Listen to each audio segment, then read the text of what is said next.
Kita berdoa. Kami kembali datang dalam ucapan syukur di hari perhentian yang Kau berikan. Kami boleh datang beribadah, memuji, memuliakan nama-Mu. Dan juga dalam pembinaan persekutuan doa Komdia hari ini kami berdoa, Tuhan, kiranya Engkau kembali berkenan menyapa kami dengan kebenaran firman-Mu. Firman-Mu itu firman yang kudus dan yang menguduskan hidup kami.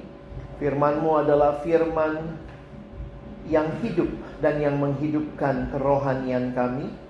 Firman-Mu firman yang tidak berubah, tapi firman yang kami percaya sanggup mengubah kehidupan kami. Itulah yang kami rindukan jadi bagian dari semua kami yang hadir pada siang hari ini. Demikian juga rekan-rekan yang belum bisa bersama kami atau mungkin dalam perjalanan, Tuhan tibakan mereka bersama-sama dengan kami. Kerinduan kami kembali Tuhan boleh menyatakan kehendak-Mu, sehingga kami akhirnya bukan hanya jadi pendengar firman yang setia, mampukan kami jadi pelaku firman. Dalam nama Yesus kami menyerahkan pemberitaan firman-Mu. Amin. Shalom. Shalom. Selamat siang. Ini bukan kebaktian kaum wanita ya. Ada laki-lakinya juga ya. Ada pawangnya. Perkenalkan, ada pepatah soalnya bilang tak kenal maka sudah kenal sih belum tentu disayang. Saya Alex Nanlohi. Saat ini saya melayani secara penuh waktu di pelayanan perkantas. Saya banyak melayani ke sekolah, SMA dan juga kampus, universitas. Lalu sekarang saya dipendetakan dalam kaitan tugas khusus pelayanan ke sekolah teologi. Saya dari pendeta dari Gereja Kristen Setia Indonesia, anggota PGI juga ya, GKSI. Jadi itu perkenalan singkat. Sudah menikah, istri cuma satu. Harus satu ya. Dan kami belum dikaruniai keturunan, jadi ya adanya anak-anak rohani lah di mana-mana ya. Nah, bersyukur buat kesempatan boleh mengenal juga ada pelayanan yang sebenarnya saya sudah lama dengar juga ya, bagaimana apa yang dilakukan oleh Komisi Diakonia di sini adalah hal yang begitu luar biasa. Kalau kita lihat Tuhan bekerja memakai Bapak Ibu sekalian. Dan hari ini kita bicara soal rethinking. Jadi kita mau coba berpikir kembali, ini pas juga di awal tahun, saya pikir kita coba melihat lagi bagaimana pelayanan itu, seperti apa pelayanan itu, dan mari kita mengevaluasi hidup dan pelayanan kita dari firman Tuhan. Kita tidak sedang menghakimi satu sama lain, tapi kita mau firman Tuhan mengevaluasi, memotivasi kita kembali untuk melayani dengan lebih baik. Saya mengajar di sekolah teologi, salah satu mata kuliahnya itu adalah mata kuliah doktrin gereja. Nah, kalau bicara doktrin gereja, ini ada 3 tugas gereja ya. 3 tugas gereja yang disebut namanya koinonia, diakonia, dan marturia. Nah, secara khusus ibu-ibu atau bapak ibu sekalian ada di dalam diakonia ya. Kalau lihat tugasnya secara khusus, memang kalau koinonia itu persekutuan di antara jemaat begitu ya. Bagaimana kita mengupayakan gereja Tuhan jadi gereja yang boleh bersekutu. Nah, bagian kedua itu diakonia, ya, melibatkan tugas gereja pelayanan kepada sesama. Jadi kalau koinonia juga sesama, tapi banyakkan ke dalam. Maka diakonia ini mencakup memberikan bantuan, dukungan, perhatian pada mereka yang membutuhkan. Jadi kalau saya dengar apa yang ibu-ibu, selalu ibu-ibu ya, ada bapak ya, bapak ibu lakukan, ada satu ya. Oh ya, kakak-kakak sekalian, biar gak tua-tua ya. Ya. Mau dipanggil kakak ke Starbucks. Mau dipanggil cantik ke pasar. Ya, jadi yang dilakukan ini tepat dengan teorinya ya. Ya, diakonia tugas gereja kepada sesama. Dan ini tentunya bukan cuma sesama dalam arti yang sesama Kristen, tapi masyarakat secara umum. Dan memang ada satu tugas lagi, yaitu marturia, di mana sebenarnya ini ketiganya terkait sih. Persekutuan yang indah tidak hanya peduli ke dalam, membantu keluar, menjadi kesaksian supaya sebenarnya semakin banyak orang yang datang lagi berkumpul menyembah Tuhan ya. Nah, jadi ini adalah apa yang gereja lakukan dan kakak-kakak sekalian ada di dalam bagian ini. Tentu semua harus ada yang ngurusi ya. Ada bagian ibadah ya, ada majelis pendampingnya mungkin, diakonnya juga, supaya semua tugas ini berjalan dengan baik. Nah, pelayanan itu seperti apa? Saya mau ajak kita sebenarnya melihat beberapa prinsip pelayanan hari ini. Ini bukan hal yang baru. Sama seperti kita naik pesawat. Mau udah 1000 kali naik pesawat, pasti ada tetap petunjuk cara menggunakan sabuk pengaman ya, jaket, pelampung. Jadi bukan karena kita nggak tahu, tetapi mungkin kita perlu diingatkan kembali. Saya ingat satu kali naik pesawat karena memang itu di luar negeri, jadi dia ngomongnya gini, mohon perhatian karena mungkin cara menggunakan, karena mungkin setiap pesawat terbang itu beda-beda. Jadi tolong perhatikan ya. Jadi karena dia ngomong begitu ya, orang jadi perhatiin, begitu selesai sama gitu ya. Jadi ini balik lagi gitu ya, bagi saya prinsip pelayanan kita perlu terus diingatkan. Ada hal-hal yang begitu kita rasa kita sudah tahu tapi perlu terus diingatkan. Memang biasanya kalau petunjuk peragaan itu biasanya kita sambil tidur ya, gitu ya. Semoga siang ini nggak pada tidur habis makan lagi ya. Ada 2 pergumulan saudara ya, ada 2 kemungkinan, saudara tidur atau saya yang tidur gitu ya, atau juga kenyang gitu ya.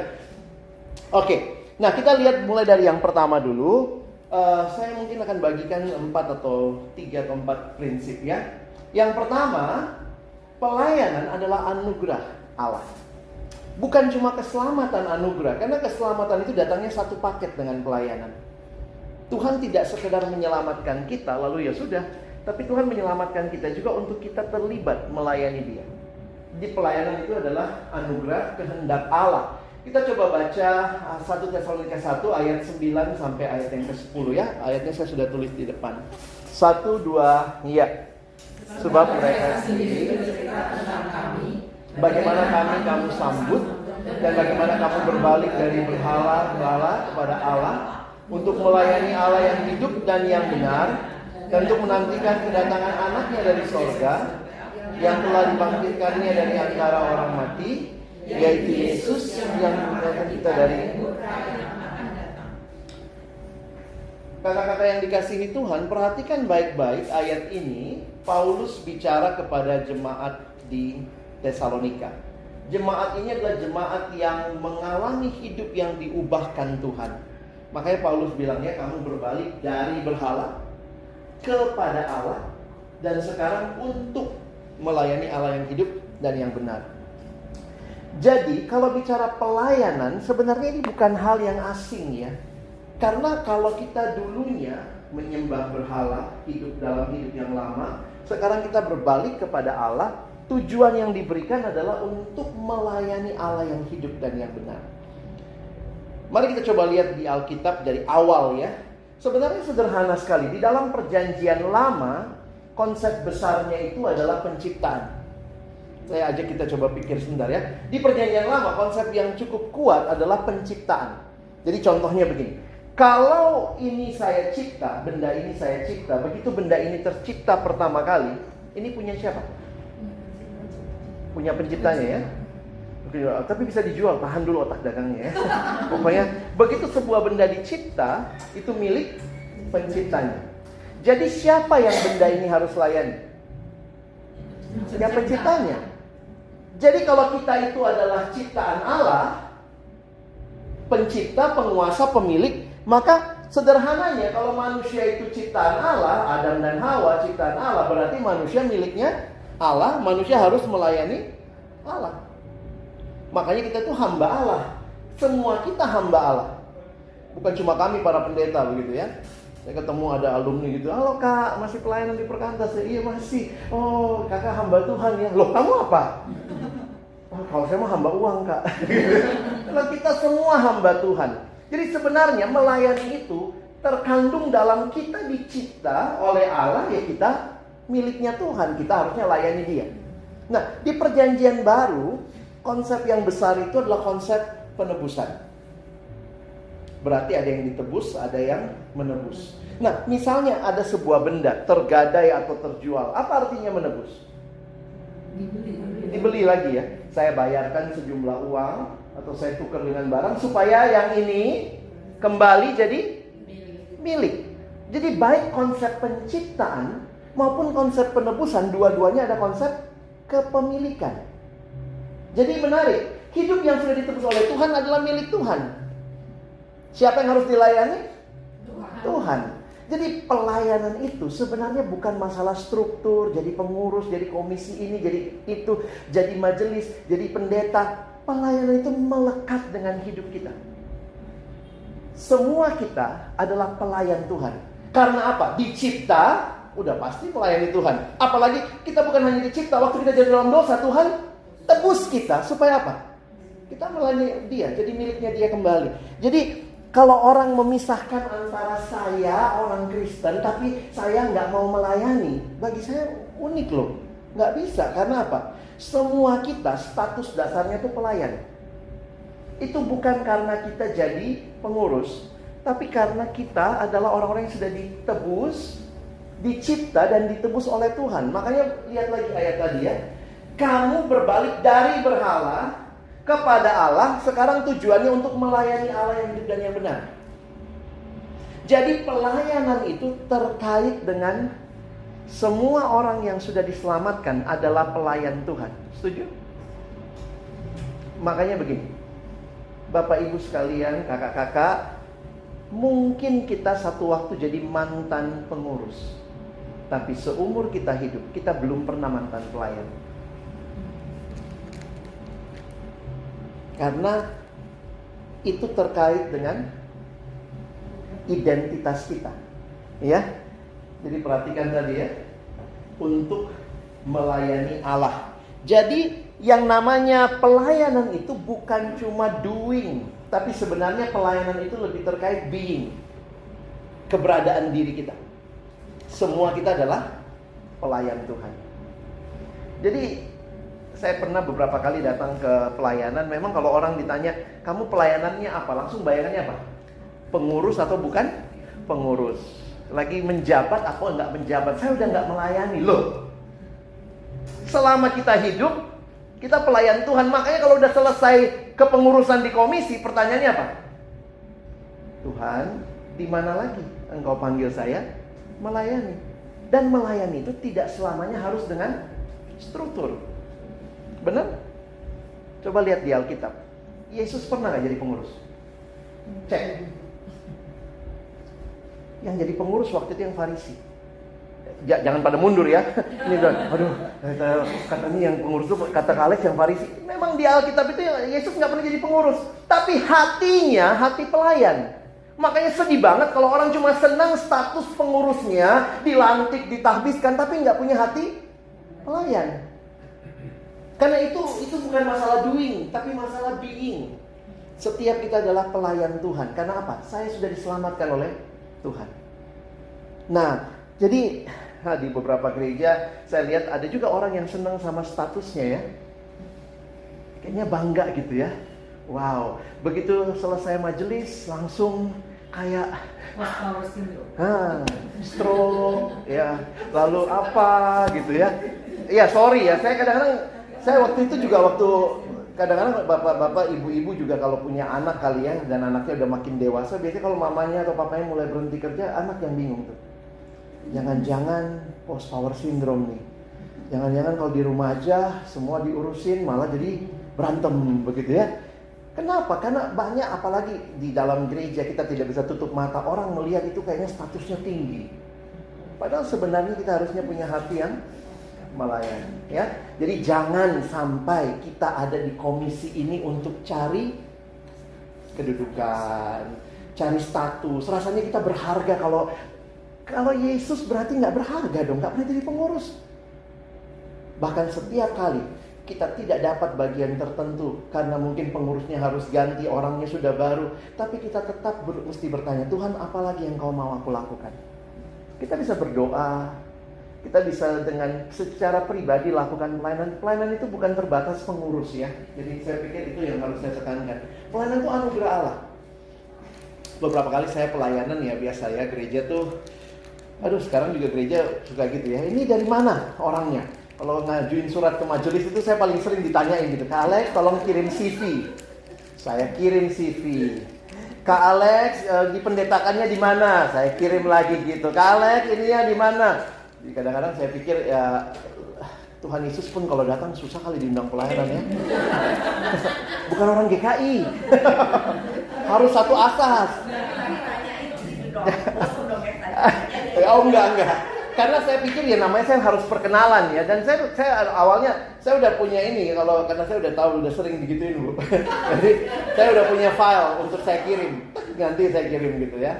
Jadi awalnya saya sempat mikir gitu ya. Iya ya, orang tuh kita tuh meyakini. Saya pikir itu baik juga ya, gereja perlu tahu siapa yang diundang, ajarannya kayak apa. Tetapi realitanya hati-hati kalau ternyata kita sendiri cuma senang sama statusnya, bukan sama hati pelayannya. Ini yang pertama. Yang kedua, nah ini juga bukan hal baru ya. Yang namanya pelayanan itu buah relasi dengan Tuhan. Maksudnya apa? Karena kita berelasi dengan Tuhanlah, makanya kita melayani Dia. Pelayanan itu bukan lahir dari sekadar saya senang sibuk, saya senang aktivitas. Saya pernah ketemu pembinaan guru sekolah minggu, lalu kemudian ketua sekolah minggunya bilang gini, Kak saya agak bingung gitu ya. Beberapa guru sekolah minggu itu waktu ditanya, kenapa mau melayani? Saya senang anak-anak. Terus dia bilang gini, kalau cuma senang anak-anak Kak, mbak-mbak itu yang penjaga anak itu yang pakai jilbab juga senang anak-anak. Berarti bisa jadi guru sekolah minggu dong. Apa bedanya? Kenapa mau diakonia? Oh saya senang nolong orang. Loh, yang jilbaban juga senang kok nolong orang. Apa bedanya kita dengan mereka? Kita adalah orang-orang yang mengenal Tuhan, berelasi dengan Tuhan. Dan karena saya berelasi dengan Tuhan, saya mengerti belas kasihannya Tuhan. Dan itu yang lahir kemudian menjadi pelayanan yang kita berikan pada orang lain. Jadi ada satu kalimat dari pendeta Timothy Keller. Dia pakai bahasa Inggris begini ya. We must have a strong inner life of fellowship and intimacy with Jesus if we are going to have a stronger outer life of ministry. Mau pelayanan kita kuat, maka kita harus punya kehidupan rohani yang kuat dengan Tuhan secara pribadi. Jadi kalau orang melayani tapi nggak suka briefing sama Tuhan tiap pagi baca firman, tidak suka berdoa, sebenarnya pelayanan kita akan jadi kosong. Yang Tuhan Yesus puji siapa? Maria atau Marta? Maria. Saya pikir Marta tuh nggak salah. Kalau saya baca itu ya, memang yang Yesus puji. Jadi gini, kalau Bapak Ibu, kakak-kakak baca ceritanya itu, Marta itu menyibukkan diri dengan banyak hal. Sebenarnya begini ya, ini kalau kita tafsirkan, Yesus itu kan jarang-jarang lewat Betania. Jadi harusnya Marta ikutan sama kakaknya duduk di kaki Yesus. Nah, kalimat yang Yesus katakan kepada Marta adalah kalimat begini, Marta, Marta. Begitu ya, karena 2 kali namanya disebut ya. Saya sih membayangkan pasti gitu ya. Marta, nggak mungkin Marta, Marta. Coba gimana tuh ngomongnya? Marta, Marta, please deh, gitu ya. Marta, Marta, engkau menyibukkan diri dengan banyak perkara. Nah, kalimat itu menarik. Di dalam bahasa aslinya, engkau itu ngerepoti dirimu sendiri, Marta. Jadi mungkin begini, karena Yesus kan jarang lewat situ. Mungkin Marta habis nonton resep Oke Rudy, dia pengen masak yang terbaik kan. Dia pengen masak yang terbaik. Jadi kalimatnya itu kira-kira gini, Marta mau masak telur ceplok bentuk hati pakai pita. Jadi itu yang bikin dia lebih lama di dapur. Harusnya kan bisa aja bikin telur ceplok selesai, dia ikutan duduk sama kakaknya. Tapi dia begitu sibuk dengan banyak perkara. Jadi ternyata saya melihat begini, Tuhan gak masalah dengan kesibukan. Kalau pelayanan gak sibuk, kita malah bingung gitu ya. Kamu pelayanan gak? Karena pelayanan biasanya sibuk. Tapi kesibukan itu sebenarnya akarnya adalah relasi dengan Tuhan. Bukan cuma karena senang sibuk. Jadi kalau kita perhatikan, inilah yang Marta dan Maria alami. Maria dikatakan memilih bagian yang terbaik.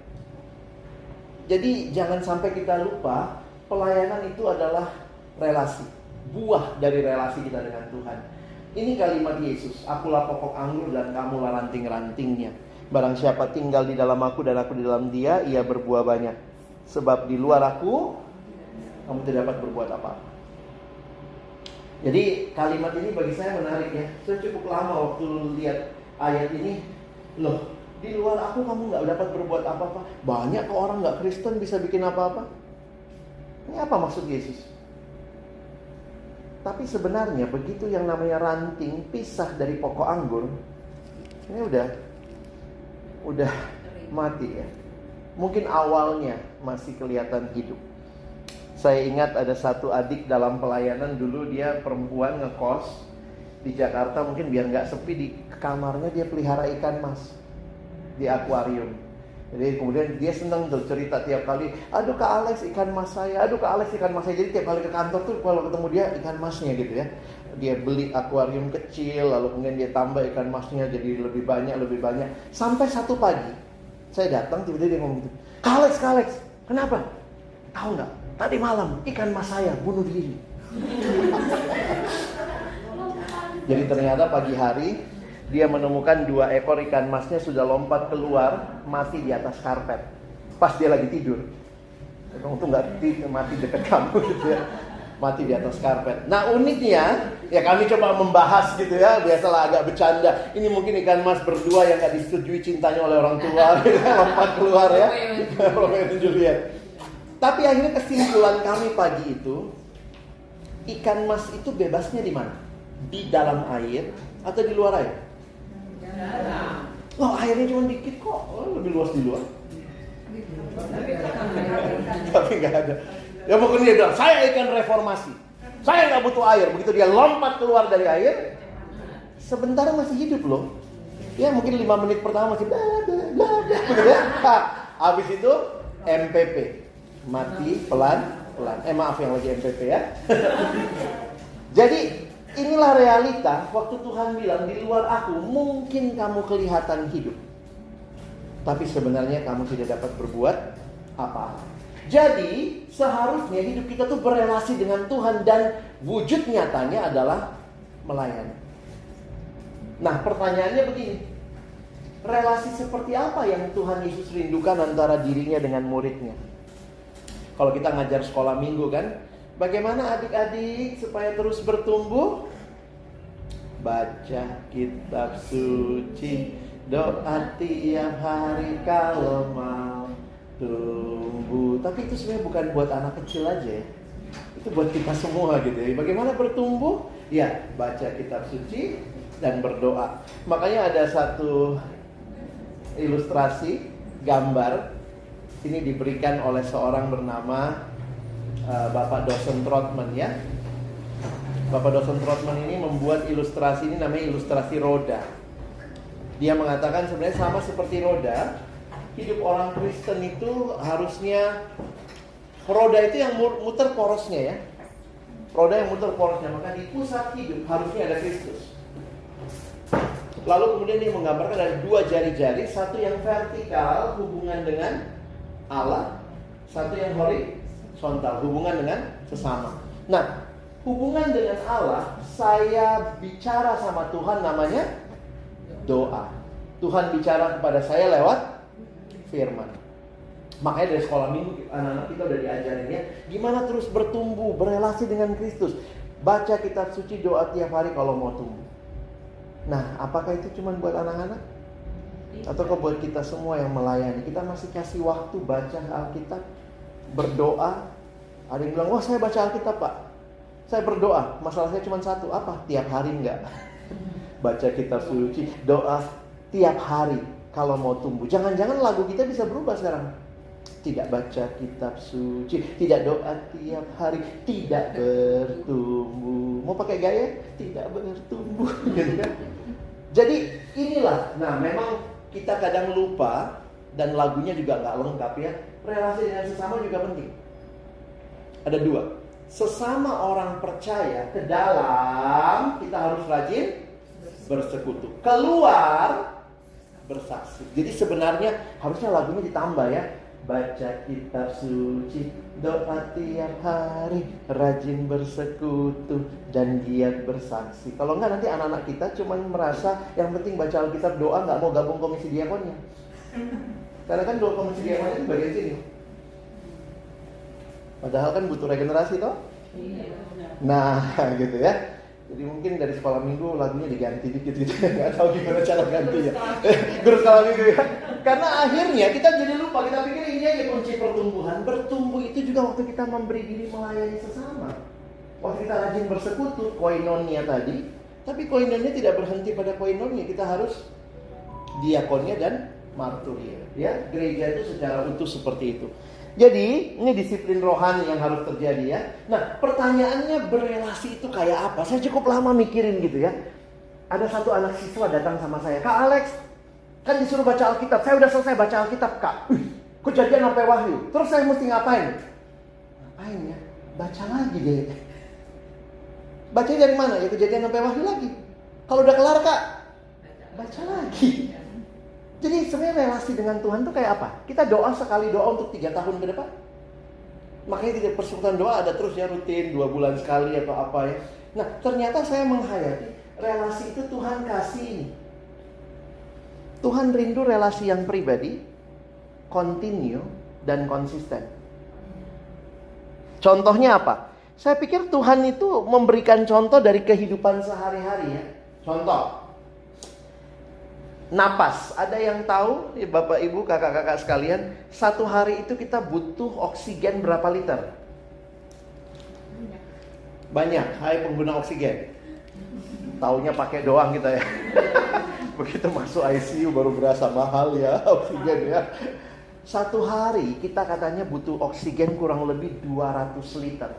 Itu menurut penelitian. Kalau beban kerjanya normal ya. Kecuali ya kalau tukang becak lebih banyak kan ya.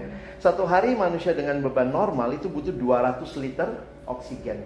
Nah, sementara rongga dada paru-paru orang dewasa itu maksimal hanya bisa 5 liter. Jadi kita kalau napas dia, kita nggak ada yang napas sampai pakai kapasitas 5 liter ya. Kita kalau napas paling cuma berapa cc gitu. Tapi ini bisa sampai 5 liter. Nah, bayangkan kalaupun kita butuh 200 liter sehari, gimana cara penggunaannya? Ada nggak yang pagi-pagi narik napas? Cuman muat 5 liter. Emangnya pakai power bank? Enggak kan? Gimana cara kita bernapas? Kita bernapas secara pribadi. Ada yang napasnya diwakilkan? Enggak ya? Yang kedua, continue. Tarik, lepas. Tarik, lepas. Dan konsisten. Jangan tarik, gak mau lepas. Biru nanti. Jadi ternyata Tuhan kasih gambaran relasi itu pribadi, continue, konsisten. Kalau kita tidak napas, ya mati. Nah, doa, biasanya kita sebut doa itu napas hidup orang Kristen. Nggak doa? Nggak napas, nggak hidup ya. Nah, sama juga. Jadi Tuhan kasih ilustrasi sederhana ya. Ada yang makan sekali makan untuk 3 minggu ke depan. Makan juga polanya sama. Kita makannya pribadi, continue, konsisten. Ada yang makannya diwakilkan? Mungkin itu rakus ya. Jadi saya lagi mikir, bukankah kita bilang firman Tuhan itu makaroni, makanan rohani. Jadi sebenarnya kita harus kembali lihat relasi ini ya. Sebenarnya kita membutuhkan relasi dengan Tuhan itu pribadi, continue, konsisten. Jadi betul kita kumpul sama-sama 2 bulan sekali, sebulan sekali ada rapat, 2 bulan sekali kita persekutuan doa. Tapi pastikan kita punya relasi pribadi dengan Tuhan setiap hari. Kenapa? Kita melayani Dia. Kalau kita nggak punya relasi, yang kita lakukan cuma sibuk-sibuk tok.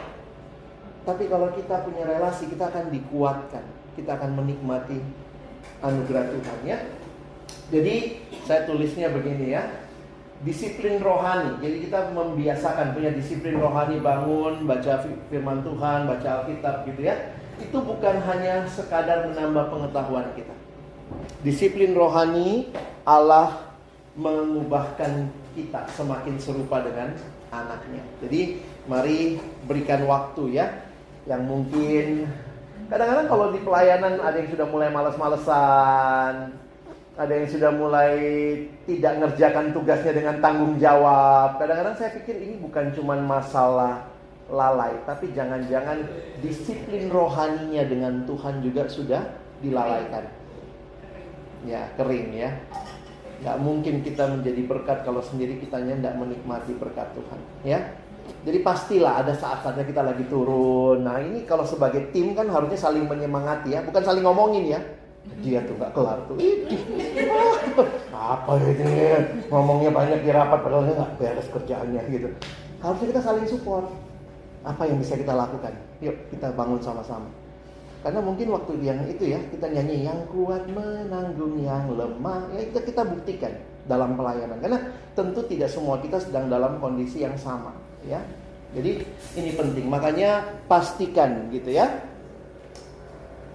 Ketiga, pelayanan itu dimotivasi oleh kasih.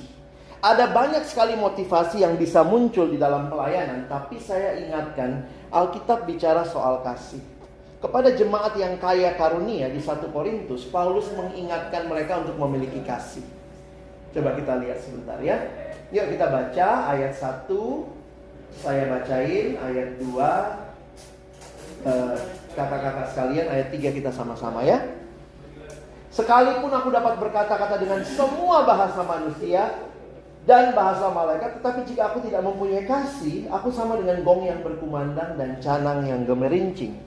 Sekalipun aku mempunyai karunia untuk berbuat, dan aku mengetahui segala rahasia dan memiliki seluruh pengetahuan, dan sekalipun aku memiliki iman yang sempurna untuk memindahkan gunung, tapi jika aku tidak mempunyai kasih, aku sama sekali tidak. Ayat 3, dan sekalipun aku membagi-bagikan segala sesuatu yang ada padaku, bahkan menyerahkan tubuhku untuk dibakar, tapi jika aku tidak mempunyai kasih sedikit pun tidak ada. Apa yang ibu-ibu, kakak-kakak kasih untuk pelayanan? Lihat ya, ayat 3 ini orang pelayanannya luar biasa nih. Bayangkan, aku membagikan segala sesuatu yang ada padaku, bahkan menyerahkan tubuhku untuk dibakar. Jadi ini pelayanannya to the max gitu ya. Tapi saya kaget waktu Paulus bilang gini, mau kamu pelayanan begitu rupa, tapi kalau nggak punya kasih. Saya lagi mikir, oh ada ya orang yang pelayanan begitu sungguh-sungguh, tapi ternyata motivasinya bukan kasih. Karena ini yang Paulus bilang kan, ternyata ada orang yang pelayanan sungguh-sungguh, bahkan menyerahkan tubuh untuk dibakar, tapi kalau motivasinya bukan kasih, tidak ada faedahnya. Kaget saya. Hati-hati juga ya, kita udah setengah mati, udah luar biasa, pergi ke sana, pergi ke sini, kontak anak segala macam, kunjungin opa oma, tapi ternyata waktu Tuhan evaluasi, nggak ada kasih. Pelayananmu cuma karena digerakkan oleh job desk, pelayananmu cuma karena kemarin diingetin, ya udah kontaklah daripada tadi marahin lagi. Pelayananmu cuma karena ya kita ngelakuin ya sudahlah karena. Tapi apa maksudnya pelayanan yang didasarkan kasih? Ini yang saya lama cukup gumulkan ya. Nah, ada kalimat begini. Bahasa Indonesia itu paling gampang menjelaskan kasih. Apa itu kasih? Kasih, ya kasih. Ya, dari semua bahasa di dunia, katanya bahasa Indonesia paling gampang menjelaskan kasih. Apa itu kasih? Kasih, ya kasih. Love is giving. Love is not taking. If love is taking, that is not love, that is rampoking. Ya. Nah, pertanyaannya, bisa jadi orang ngasih tubuhnya untuk dibakar, tapi sebenarnya supaya dirinya dipuji. Jadi sebenarnya pelayanannya bukan ngasih, tapi ngambil. Hati-hati loh. Coba kalau nggak ada saya, nggak jalan semuanya. Puji diri, haleluya. Jadi sebenarnya kita sungguh-sungguh pelayanan, tapi sebenarnya apa? Supaya kita dipuji. Saya dapat sesuatu, saya dapat sesuatu. Nah, kalau kita bicara lebih lama, hati-hati. Jangan-jangan kita tidak punya faedah. Jalan pelayanan kita, tapi sebenarnya kita sendiri nggak dapat berkat. Orang lain mungkin dapat berkat, tapi kitanya nggak bertumbuh. Padahal kan pelayanan kitanya juga harus bertumbuh dalam kasih. Jadi kasih itu memberi. Kasih itu memberi. Bayangkan kalau kita punya kasih, maka kita terus akan memberi. Tapi kalau kita tidak punya kasih, dan banyak orang ke gereja saat ini tidak punya kasih, ke gereja ngerampok, tok. Dapat apa lagi? Dapat apa? Sehingga saya sering dengar tuh, jemaat pulang gereja, aduh malas ke gereja itu nggak dapat apa-apa. Perampok. Sorry ya, saya begitu lihat, ini ngerampok kamu. Saya tanya balik, kamu ngasih apa buat gereja? Kok kita tuh sekarang polanya adalah saya ke gereja supaya dapat sesuatu. Padahal Paulus kasih prinsip, kalau kamu beribadah, hendaklah masing-masing datang dan mempersembahkan sesuatu. Jadi sebenarnya bergereja itu bukan cuma dapat sesuatu, pastilah dapat sesuatu juga ya. Tetapi kita juga dibawa untuk memberi sesuatu. Jadi bayangkan betapa mengerikannya kalau pelayanan tidak didasari kasih. Komisinya jalan, tapi ternyata itu cuma untuk merampok. Supaya apa? Orang melihat gereja kita luar biasa ya, bantu orang ya, hebat sekali gereja kita ya. Lihat gereja lain apa opa-omanya nggak peduli, kita sangat peduli. Wah, puji diri, gereja kita luar biasa. Bukan itu intinya pelayanan. Tapi waktu kita memberi, dan disitulah sebenarnya ya, memberi itu kan ngasih. Nah, fokusnya kalau kasih kepada yang dikasihi atau kepada yang mengasihi? Di mana-mana fokusnya kasih itu kepada yang dikasihi. Jadi kalau yang dikasihi nggak bilang terima kasih, kita gimana? Ya sudah, ya mau apa gitu ya? Iya. Dan banyak opa-oma kan dikasih juga nggak tahu diri, gitu ya. Belum tentu dia kasih terima kasih balik. Kita udah pelayanan setengah mati, kunjungan segala macam, belum tentu orang dikomplain lagi kurang ramah. Kurang lama datangnya, saya masih mau cerita saya. Jadi memang realitanya tidak gampang loh melayani dengan kasih ya. Ada kalimat begini ya, true love is about giving everything and expecting nothing. That is true love. Kalau kita masih expecting something, ya itu memang manusiawi lah. Aku udah capek-capek datang, gue puji dikit ya, terima kasih atau apa. Ya tapi mari murnikan terus motivasi kita. Dia nggak say thank you pun, upahku besar di surga. Nah ini kadang-kadang kita bisa jadi, beberapa orang mungkin malas masuk pelayanan karena pelayanan itu miskin apresiasi. Benar ya? Ya kadang-kadang saya pikir ya, kalau kami pendeta kadang habis hari Minggu sih, makasih Pak Pendeta, terima kasih tadi khotbahnya, tapi kepada pengurus komisi belum tentu digituin ya. Malah komplain atau apa gitu ya. Ya kami juga sering dikomplain ya. Wah Pak Pendeta terima kasih, lama banget tadi khotbahnya. Nah jadi true love is about giving. Nah ini kalimat satu lagi tentang love ya. You can give without loving, but you cannot love without giving. Ini maksudnya apa? Saya punya anak remaja, adik saya ini meninggal di usia muda SMP. Anak remaja lah, ikut temennya naik-naik truk bak terbuka, nebeng sampai di mana mereka semua turun lompat. Ya dia yang lompatnya mungkin nggak bener gitu, jatuh kepalanya kena trotoar, koma 3 hari, akhirnya meninggal. Waktu dia meninggal kita datang dan waktu itu mamanya ya, wah kita ingat mamanya masih sangat shock, nah sampai nangis-nangis di dekat peti. Nah kalimat mamanya gini, Tuhan, kenapa anakku yang mati, aku saja yang mati Tuhan, dia masih muda Tuhan, ambil aja aku. Itu love ya. Saya waktu lihat itu love ya, karena apa? Dia bahkan rela ngasih nyawanya. Tuhan, aku aja yang mati Tuhan. Itu kalau Tuhan dengar benar, diambil mati mamanya, anaknya bangkit. Terus anaknya, Tuhan, aku aja yang mati, jangan mamaku. Gantian lagi gitu ya. Selesai ya. Tapi saya ngelihat gitu, kalau orang punya kasih, maka dia akan berani memberi yang terbaik. Tapi kalau kita nggak punya kasih, kita bisa memberi. Contoh, pernah ke lampu merah gitu, terus ada pengamen, pas pakai mobil atau apa, terus ada pengamen di lampu merah. Apa yang bisa kita lakukan? Nggak ngasih, gini ya. Dada. Tapi bisa juga ngasih kan? Kita ambil uang kecil yang biasanya udah ada tempatnya, kita kasih. Kacanya buka gede apa kecil? Kecil ya? Kok kecil? Takut. Nah pertanyaan saya, apa tujuan ngasih? Is that love? Apa tujuan ngasih? Supaya lu cepat pergi dari mobil gue seram lihat lu. You can give without love. Kenapa? Cuman takut. Banyak sekali motivasi, tapi you cannot love without giving. Kalau kamu mengasihi, kamu akan memberi. Memang katanya kasih yang paling mirip kasihnya Tuhan itu kasihnya orang tua ya. Walaupun orang tua juga nggak sempurna. Makanya ada lagu apa tuh? Kasih ibu kepada beta tak terhingga sepanjang apa itu kasih? Hanya memberi, tak harap kwitansi. Oh banyak juga mama-mama kwitansi ya. Ya mama udah gedein cepet besar ya. Ajak mama jalan-jalan luar negeri ya. Kwitansi, beli susu dulu, kau pikir beli susu murah gitu ya. Hanya memberi.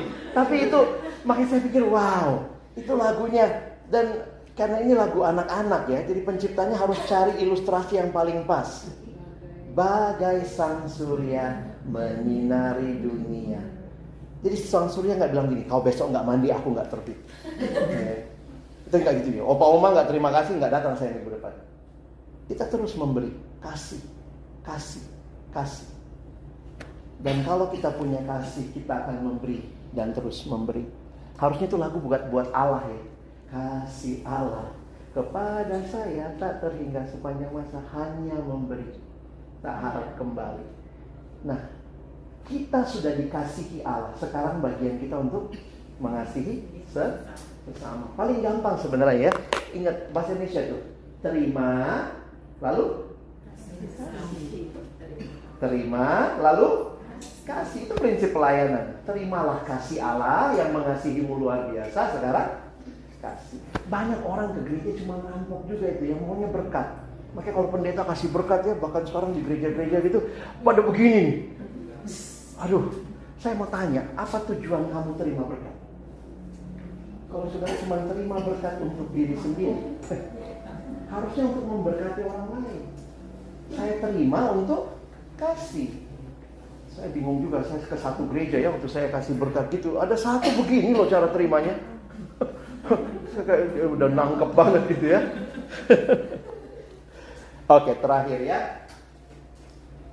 Pelayanan itu ada harga yang harus dibayar. Ya, kita bukan hal baru lagi ya. Ternyata kita bisa memberikan nyawa tanpa kasih. Tapi ketika kita punya kasih, kita pun sampai bisa memberikan nyawa. Ada harga yang harus dibayar. Tuhan Yesus bilang begini. Kita baca sama-sama 1-2 ya. Karena anak manusia juga ada untuk melayani dan untuk memberikan nyawanya menjadi tebusan bagi banyak orang. Nah ini ya, Tuhan Yesus datang bukan untuk dilayani ya. Ada kampus motonya ini ya. Tapi suka dipindahin komanya. Kan kalmanya melayani bukan dilayani. Dipindahin komanya. Melayani bukan dilayani. Begitu dipindah komanya udah lain. Ya. Jadi saya nggak sebut nama ya. Ada mahasiswa ya. Tapi itulah ya. Kadang-kadang di gereja juga gitu. Melayani bukan dilayani. Karena kita lebih senang dilayani. Nah, waktu bicara ada harga yang harus dibayar, Tuhan Yesus memberikan apa? Nyawa. Tentu ya, kita tahu tidak semua kita juga, atau Tuhan nggak meminta nyawa ya. Ada kakak-kakak yang sudah diminta nyawa oleh Tuhan, pelayanan diakonnya sampai memberikan nyawa. Kita mungkin masih diminta beri waktu, beri perhatian, lakukan tanggung jawab dengan baik ya. Sehingga saya melihat ini juga penting. Ajaran Yesus bukan sama sekali tidak berfokus pada kuasa seorang pemimpin, namun kerendahan hati seorang pelayan. Jadi kalau kita perhatikan, Tuhan Yesus itu benar-benar melayani.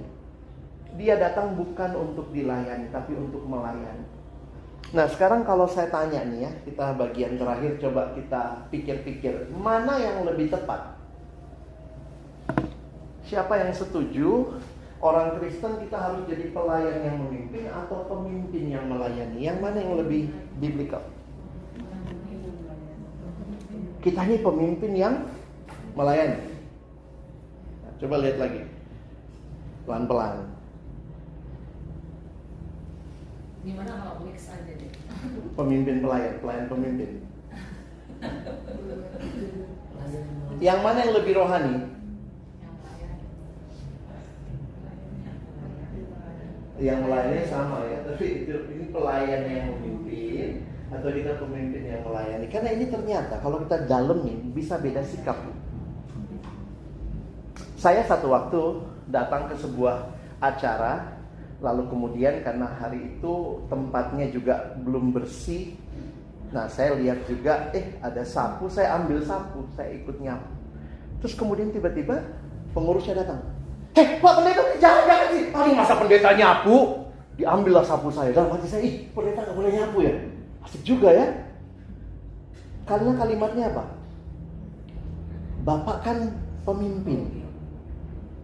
Jadi kalau kita salah menempatkan posisi, hati-hati kita jadi sombong.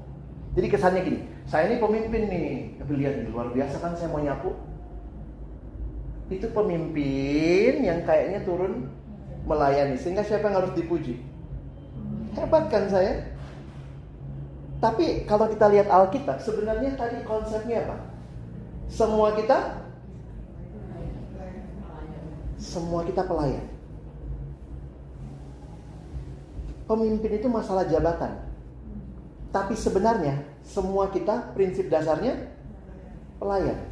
Makanya lihat Paulus bilang begini ini kita lihat dulu ya. Pemimpin pelayan bukan pemimpin yang melayani, tetapi dia seorang pelayan yang memimpin. Kita tuh sebenarnya sama, semua pelayan. Lalu kemudian dari status pelayan itu ada yang diangkat jadi pemimpin. Jadi jangan sombong. Jadi ya kadang-kadang kita tanpa sadar juga pakai gitu ya. Wah, saya mau ngajarin jemaat tuh biar saya nyapu, biar malu mereka. Kan gitu. Padahal bukan begitu. Ia bukanlah seorang pemimpin lalu merelakan diri untuk melayani orang lain. Namun pertama-tama ia seorang pelayan hamba Allah lalu terpanggil jadi pemimpin. Kenapa? Karena waktu saya dalami secara teologis, hanya Yesus yang pemimpin tertinggi turun jadi pelayan. Kita itu semua yang sudah diselamatkan adalah pelayan. Lalu kemudian Tuhan angkat jadi pemimpin. Makanya coba lihat kalimat terakhir ini ya. Coba pelan-pelan kita hayati. Memimpin adalah melayani. Namun melayani belum tentu memimpin. Oke? Kalau kita jadi pengurus ya kita pemimpin. Tapi kalau nggak jadi pengurus, kita pelayan juga kan tetap. Yang tidak mau melayani tidak boleh dan tidak berhak memimpin. Pemimpin adalah pelayan. Namun pelayan belum tentu pemimpin. Yang tidak rela menjadi pelayan, saudara tidak layak memimpin. Pengertian ini harusnya membuat kita menyadari pemimpin itu status, organisasi, struktur. Tapi hati kita harusnya adalah hati yang melayani. Semua jemaat kita sebenarnya semua adalah pelayan. Lalu kemudian beberapa diangkat jadi pemimpin. Makanya yang tidak rela jadi pelayan, saudara nggak rela untuk memimpin. Nah, ini yang saya rindukan, kita boleh evaluasi 4 hal ini dalam hidup kita. Bayar harga itu sebenarnya saya nggak terlalu suka juga istilah bayar harga. Kayak Tuhan ngutang sama kita, padahal semua punya dia juga gitu ya. Jadi sebenarnya bukan bayar harga ya, tapi kita meresponi anugerah yang sudah Tuhan berikan buat kita. Oke, saya berhenti sampai sini. Kalau ada yang mau bertanya, silakan. Mau sharing, saya duduk ya. Minumnya Kak? Iya, makasih Bu, saya ambil. Kalau ada yang mungkin mau bertanya, sharing, silakan.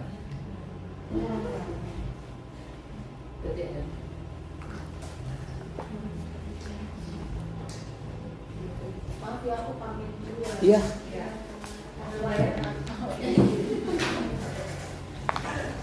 Mungkin dari rekan-rekan yang mau ditanyakan, kakak-kakak.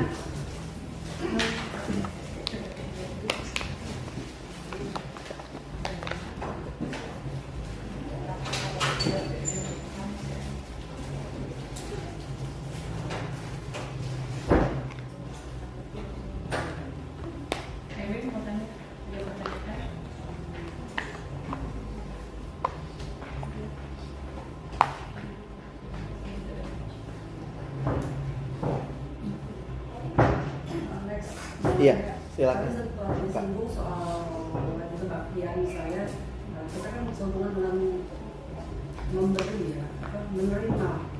Kadang-kadang sebagai umat itu lagi setelah kebaktian, mendapat apa nih gitu kan tadi yang dibilang.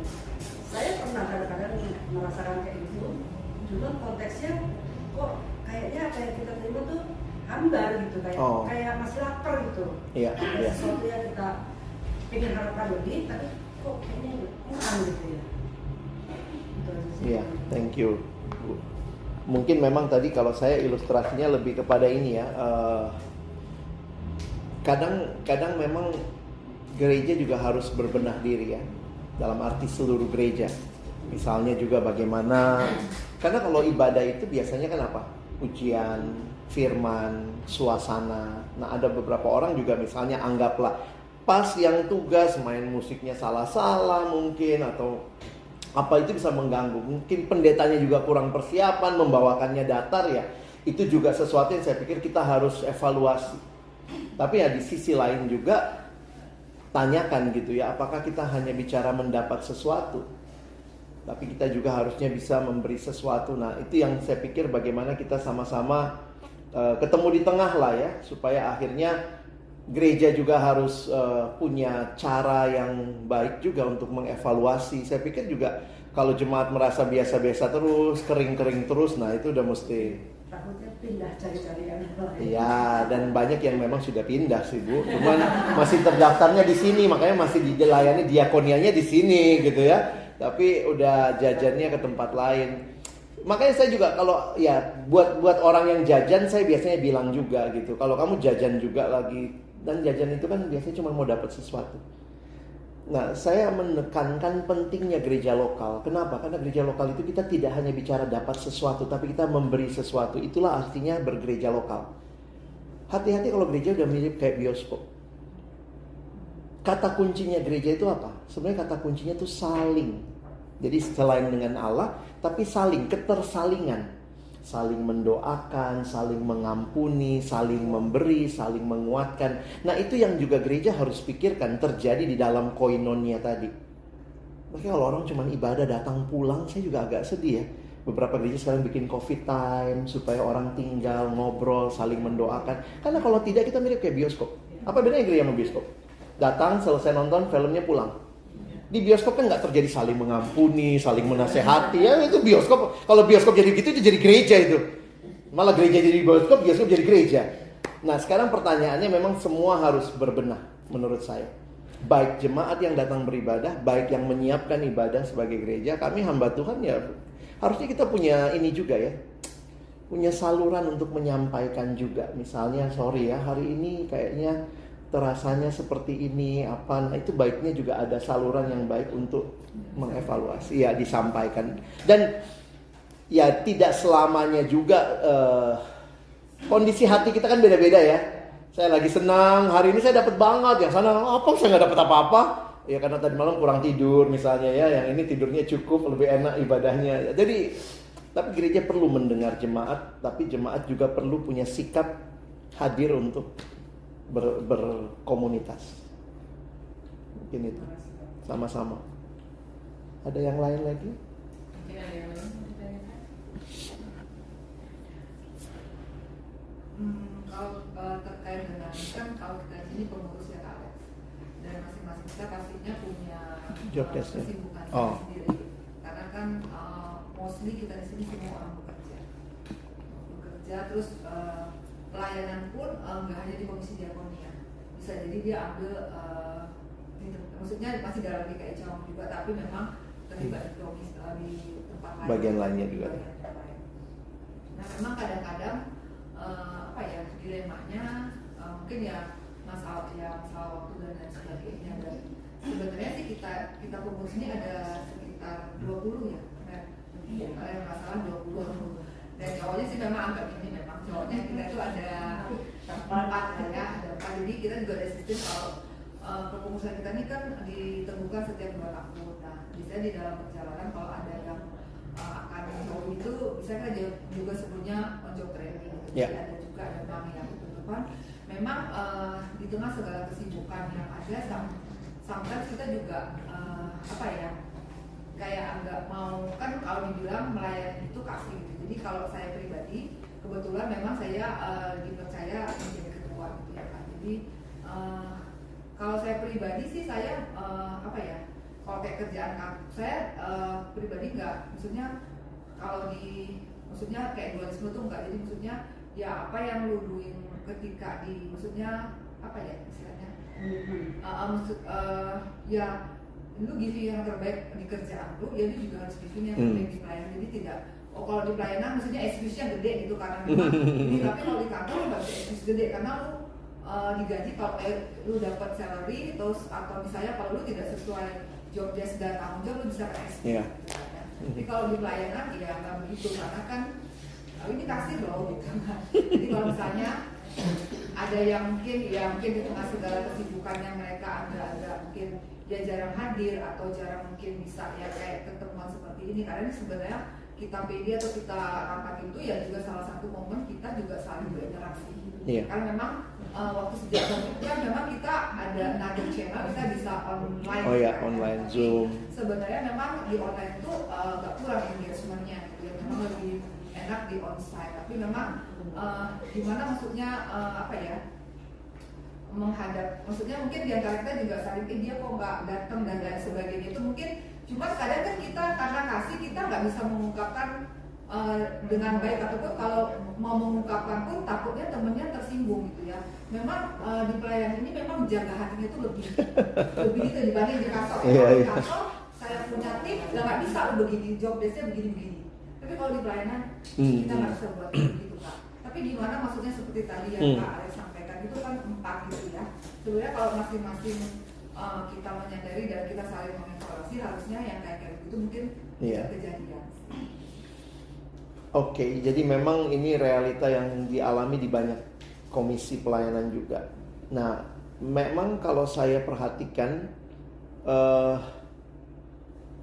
kita mungkin harus bisa meminimalisasi ekses seperti itu. Karena memang jujur ya, yang namanya pelayanan ini semua banyak excuse, kasih tadi kayaknya begitu. Sama lah kayak sekolah minggu. Saya sempat kasih istilah gini, kalau perlu sekolah minggu itu bayar, kayak les. Karena orang tua juga gitu ya, anak-anak kalau hari ini kalau les, saya ada tetangga gitu ya, kalau anaknya les itu mobil les sudah jemput, bisa teriak mamanya, wah les gitu, mamanya udah bayar mahal kan, les Inggris gitu atau apa. Tapi kalau sekolah minggu kadang-kadang, iya nih dia capek banget minggu ini, nggak apa-apa dia hari minggu nggak sekolah minggu gitu ya, karena nggak bayar. Coba sekolah minggu bayar gitu ya, supaya mamanya juga teriak juga kira-kira gitu. Nah, banyak kali waktu seperti itu ada, termasuk di dalam pelayanan.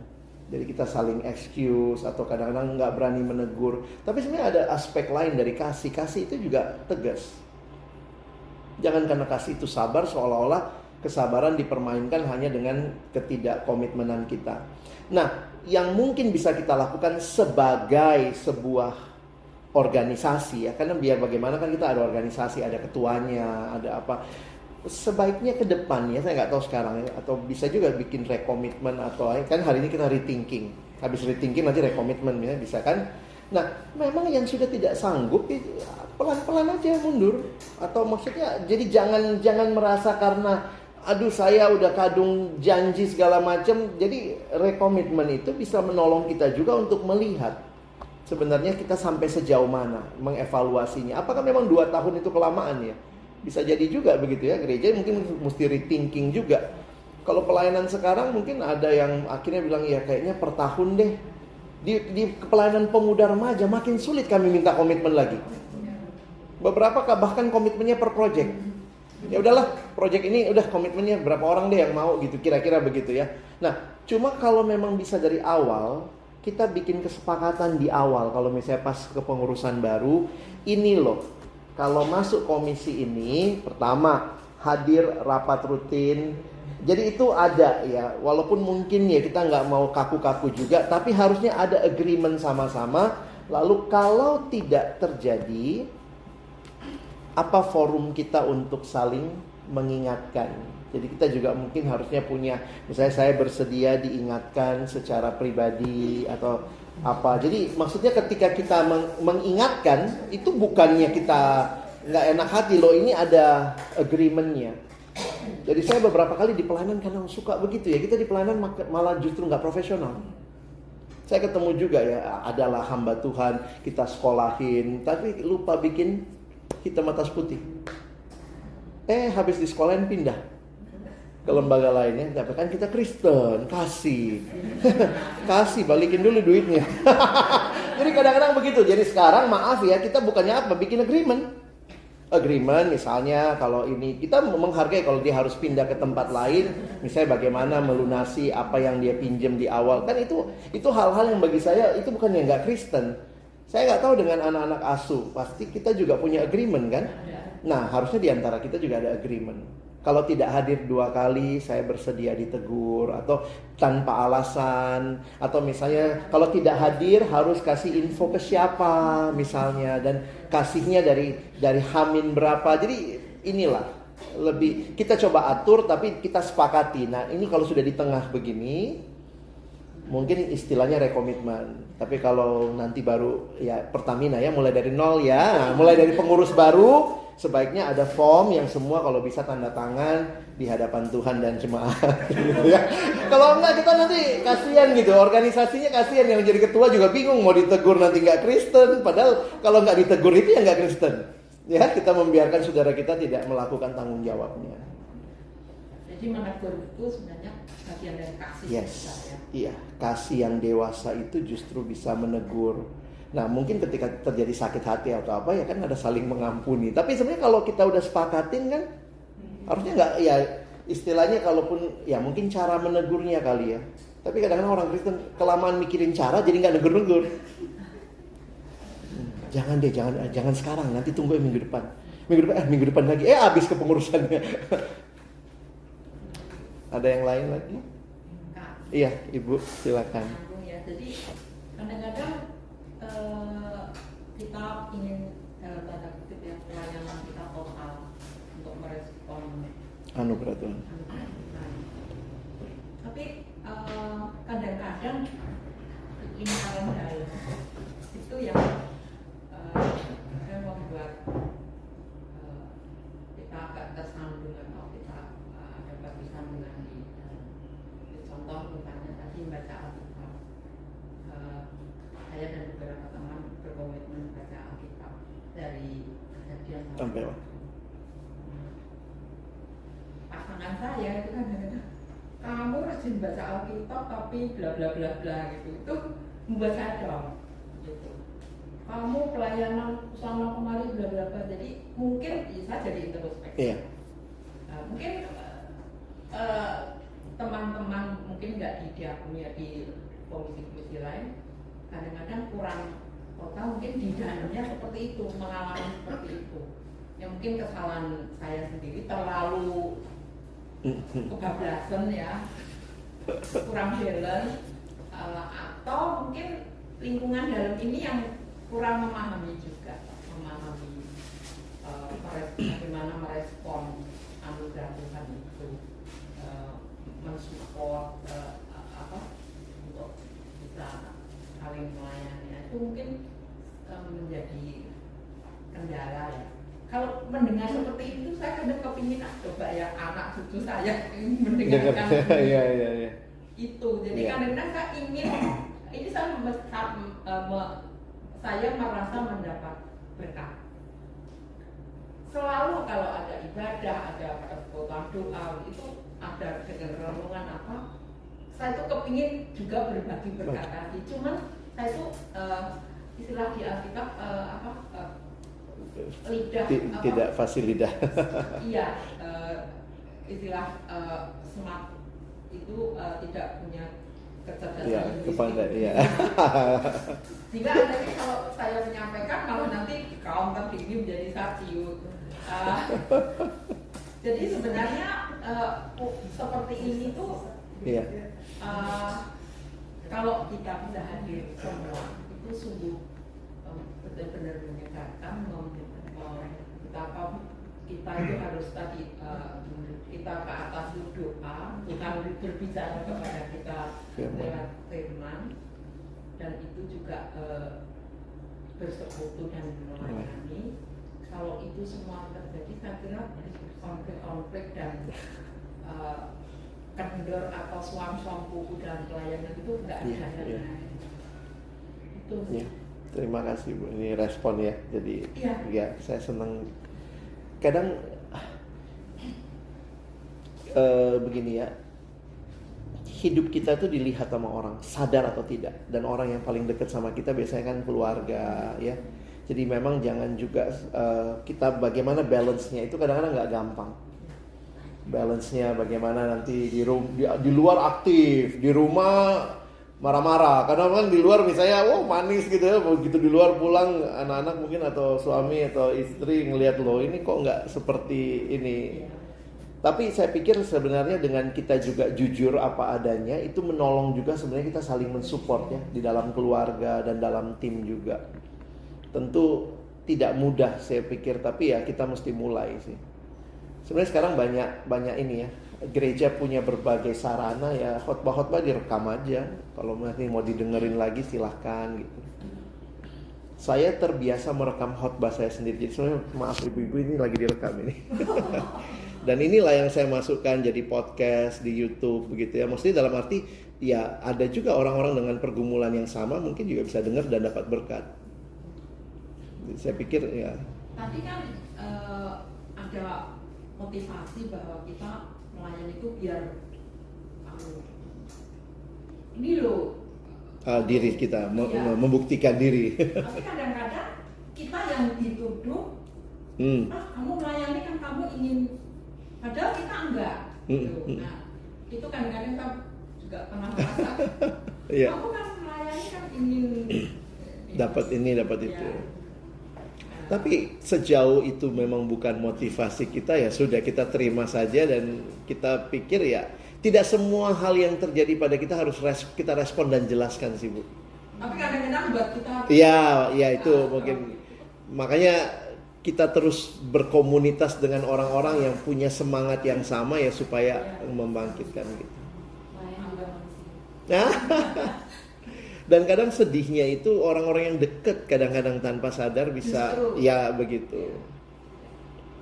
Tapi dosen saya pernah ngomong begini, memang yang nyakitin kita itu biasanya yang dekat, ya. Ada Bapak Ibu yang minggu lalu disakiti oleh Prabowo. Kejauhan dia mungkin nyakitin dalam hal lain ya. Yang nyakitin kita siapa? Suami, istri. Coba Bu yang ngomong itu orang lain. Bodoh amat. Tapi begitu suami, istri, anak-anak, loh, kok kayaknya aku dituduh gitu ya, misalnya. Tapi memang relasi dengan Tuhan saya pikir kuncinya ya supaya kita murni terus ya. Jadi itu menjadi beban ya, supaya kita tidak patah semangat. Iya betul. Nah, tidak yang patah agak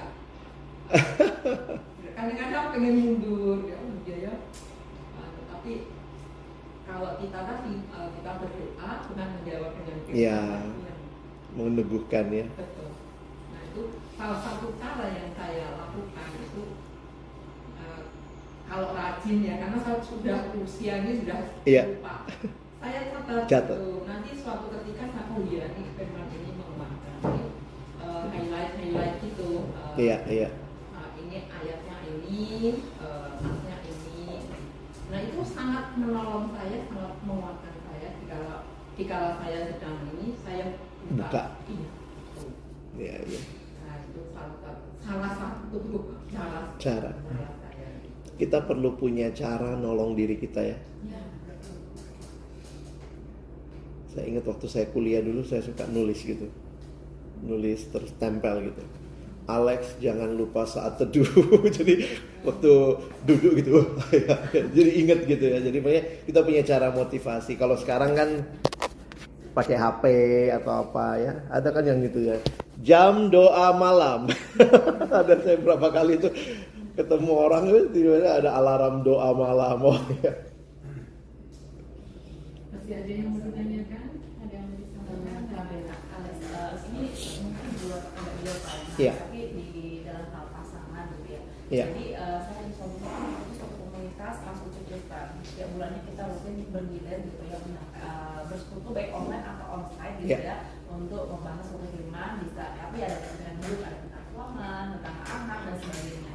Nah, kalau waktu saya motivasi ngajak suami ikut komunitas ini, awalnya itu adalah supaya kan namanya pernikahan itu kan berarti seumur hidup ya. Dan butuh ada penguatan, didoakan gitu ya, dan itu tujuan saya itu masuk komunitas yang positif gitu ya untuk keluarga. Namun di satu sisi pasangan saya itu kayaknya ekspektasinya lebih tinggi, sehingga ketika dia tidak mencapai ekspektasi itu dia masih kecewa dan tidak mau lagi gitu. Nah, gimana caranya untuk mengingatkan bahwa jadi dia berharap itu mendapat, bukannya justru kita di sini saling, bukan hanya sekedar mendapat gitu. Saya udah ingetin gitu. Cuman sepertinya dia mungkin udah merasa kecewa gitu. Nah, itu kalau menghadapi seperti itu gimana? Jadi maksudnya kekecewaannya itu membuat sudah tidak mau lagi gabung gitu. Ya, jadi kalau ayo ini kita diundang untuk bisa ada bulan doa gitu. Kita berdoa ini jam 7 malam, ayo datang gitu kan, nggak usah lah gitu, buat apa gitu ya kan. Jadi dia, saya bilang setiap anggota di dalam komunitas ini tuh punya kesibukan masing-masing. Ini kita juga manusia, saya bilang gitu ya, kita jangan berekspektasi. Nah kebetulan minggu lalu di sini khotbahnya memang bilang jangan menaruh harapan pada manusia, kecewa gitu ya kan. Nah, jadi itu dia ditegur juga sih sebenarnya, cuma dia masih agak kurang terima gitu karena dia merasa kayak pengen mendapatkan perhatian, tapi kayaknya dicuekin atau Iya, memang disitulah saya pikir pentingnya juga kalau ada orang yang jadi ketua atau anggota di pemimpin di komunitas itu bisa coba juga untuk misalnya menyampaikan ya sebenarnya ada kebutuhan ini yang dia harapkan, karena tetap sih yang namanya komunitas itu juga tidak selamanya, tidak ada komunitas yang sempurna, tidak ada gereja yang sempurna. Kalau kita ketemu gereja yang sempurna, misalnya kita ketemu nih, ini gereja yang sempurna, begitu kita daftar masuk situ langsung jadi gereja nggak sempurna dia. Karena siapa? Karena kita, gitu ya. Karena kita nggak sempurna. Jadi poinnya adalah mungkin pelan-pelan sih kalau misalnya kakak tetap bisa ikut komunitas itu walaupun suami nggak ikut, atau akhirnya jadi nggak ikut karena suami nggak ikut. Ogah-ogahan jadinya. Tapi akhirnya kan karena saya itu ayo maksa, ya akhirnya ikut tapi ya jadi mungkin nggak ada hati ya. Oh nggak ada. Kalaupun misalnya dia suami tidak ikut, apa yang didapat tetap bisa di-sharing kan, mana tahu juga itu kan cara Tuhan juga untuk terus mengingatkan. Saya ketemu beberapa orang yang kecewa dengan komunitas itu agak susah baliknya. Nah, tapi ya bukan nggak bisa ya, tapi disitulah saya pikir peran leadernya. Siapa leader di situ ya mungkin akan kasih tahu ini kebutuhannya misalnya begini gitu. Saya lagi ada satu komunitas juga ada satu yang mundur, ternyata dia sakit hati sama satu anggota. Gitu ya, yang satu anggota ini ada lakukan sesuatu lah. Nah saya pikir juga kalau dalam kepengurusan, kalau kita tidak punya satu hati tuh nggak enak ya. Satu mau lari, satu masih merangkak gitu ya. Itu tuh rasanya, aduh. Tapi ya makanya lagi pikir-pikir kesepakatan bersama. Cuma kalau sudah menikah masa bikin formulir, ayo tanda tangani. Ya itu mesti pelan-pelan doakan lah. Tapi saya pikir coba kasih tahu ke leader di komunitas itu. Masih ada lagi semua.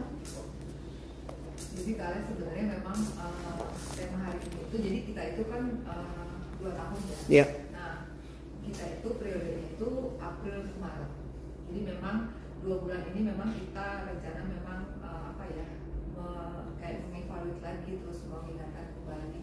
Karena kan masih ada 1 tahun ke depan yang akan kita jalani. Makanya memang kenapa tim pembinaan yang sudah menyusun konten-konten untuk PD ini mencoba bagaimana menolong untuk teman-teman yang tadi yang udah mulai kendor atau ya ada kesibukan yang ya supaya bisa sama-sama lagi. Dan memang yaitu ada yang satu pengen hari kenceng yang ini nih, padahal memang terus terang tuntutannya cukup kenceng ya, karena nggak mungkin berlambat-lambat juga di tengah situasi yang di dunia juga serba cepat gitu kan. Cuman memang kadang akhirnya harus ya agak membalance, tapi nggak gampang juga gitu untuk membalance karena memang dunia tuntutannya juga cepat gitu ya. Kalau kita terlalu ya yang agak nyantai itu rasanya kita akan ketinggalan. Ada saluran-saluran untuk misalnya koordinasi komando begitu di rapat-rapat ya? Iya, kita ada tapi setiap bulan itu ada, terus itu yang memang kita dalam koordinasi bulanan, karena setelah dari situ nanti akan majelis bawa ke data mereka. Tapi kalau ada event-event tertentu atau ada proyek-proyek tertentu, biasanya kita juga tetap ada koordinasi, itu lebih kepada biasanya lebih ke online ya. Jadi kalau yang onsite itu pasti memang purely ketika koordinasi memang bulanan itu udah pasti itu kita akan koordinasi setiap bulan. Dan maaf, di koordinasi bulanan pun ada aja yang nggak datang. Oh banyak. Saya. Ya ibu mah iya. Kalau ibu datang kita yang bingung ngongkos ibu. Salah 3 ya. Oke. Kalau masih bisa rekomitmen setahun, coba siapkan aja. Maksudnya itu kan hal-hal yang sebenarnya sudah pada tahu ya. Cuman misalnya didokumentasikan supaya mungkin ke depan yuk kita sama-sama mulai lagi. Semangatnya bukan nyari siapa benar siapa salah, tapi yuk bareng-bareng lagi gitu ya. Kalau semangatnya sama kan pelayanannya pasti lebih. Ya, ini baru setahun nih ya. Ya. Sorry, yang majelis pendampingnya? Oh, majelis pendamping, maaf dia nggak bisa hadir. Oh, oke, nggak maksudnya tapi ada ya? Ada. Oh ya. Kami punya majelis pendamping 2 orang kan. Gitu. Nah, iya. Jadi, tapi maaf memang hari ini nggak bisa hadir. Yang biasanya yang info sih penantu Chris dia hari ini nggak bisa karena harus menemani ibunya. Iya. Kalau ibu Dwi, saya nggak tahu ada. Tadi dia bilang nggak bisa hadir karena dia agak sakit. Oh, oke. Kolesterolnya lagi tinggi. Iya. Kalau saya maksudnya poinnya yang penting ada majelis pendamping juga untuk penghubung ke rapat majelis ya. Oke. Jadi nanti mereka akan hadir, mereka juga mendampingi bersama-sama apa yang dihasilkan dan apa yang harus dievaluasi atau menjadi pertanyaan kita akan itu dibawa di bidang sendiri. Nanti setelah itu baru akan secara plenonya mereka akan ada juga. Jadi mungkin kalau saya boleh bilang bahwa memang pergumulan yang besar sekarang lebih kepada tim internal pengurus ya. Makanya banyak tema-tema yang kita coba pikir sama-sama, disegarkan lagi. Kalau ke atas, ke majelis, ke anak-anak yang dilayani, opa oma aman ya. Aman ya, mau nggak mau. Kalau yang satu nggak bisa, yang lain ya sama. Ya backup ya. Tetap aja. Cuman kalau dia nambel terus kan malas juga ya. Nambel terus. Jadinya kayak akhirnya kan nanti jatuhnya kita kayak nggak bener ya motivasinya. Iya. Kadang ada kan emosi itu kan kadang memang ya namanya emosi manusia gitu. Kan kesel juga gitu ya kalau ini gitu. Tapi ya udahlah kan bisa kasih gitu. Oke. Sudah teman-teman semua. Ya, sama-sama Kak. Terima kasih.